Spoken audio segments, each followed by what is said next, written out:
Act 1. 1. Gala. A thorn scraped Galantina Grant's thumb as she clipped another wild rose from the bush.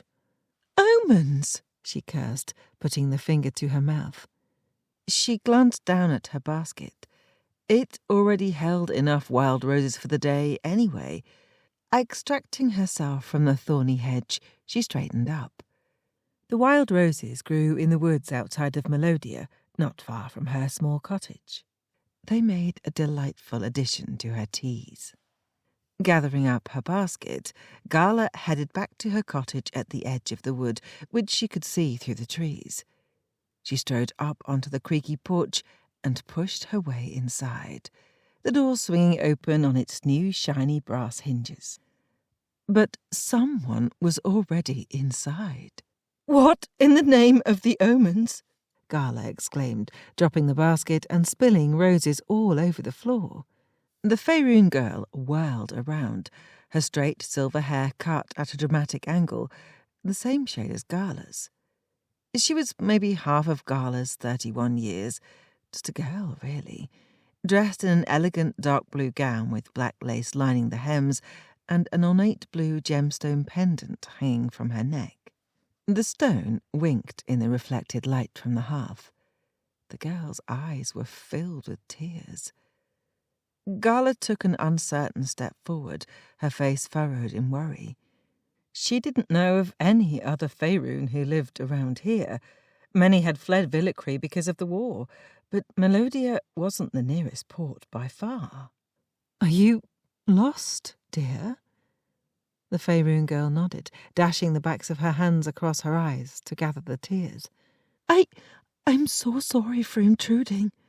Where am I?" The girl looked around the cottage as if searching for a clue. Gala kept it tidy since friends and customers often stopped in to buy tea.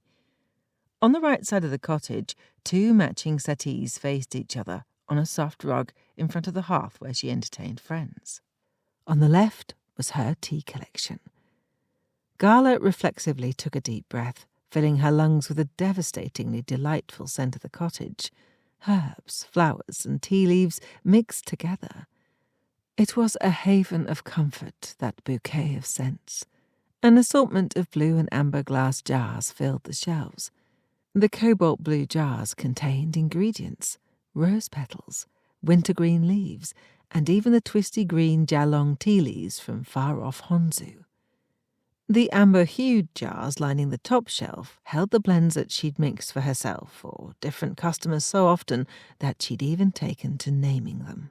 3 Dragons, Sleep Sound, Flower Garden, and Bright Morning. She'd even done the calligraphy on the labels herself.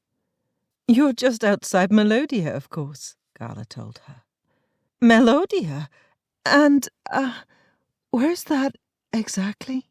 The girl had a lilting Villicrian accent. Gala bent down to retrieve her roses, gently tossing them back into the basket. She set aside her brewing theory that someone from the village had sent the girl here for one of Gala's teas. "So you didn't come from the village," Gala countered as she placed the last rose in the basket, still wondering why the girl had let herself in. Gala had only stepped out for half an hour to pick the late-season roses and hadn't bothered locking the door.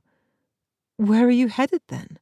The girl suddenly shrugged, her narrow shoulders heaving up, drawing Gala's eyes to the girl's large pendant.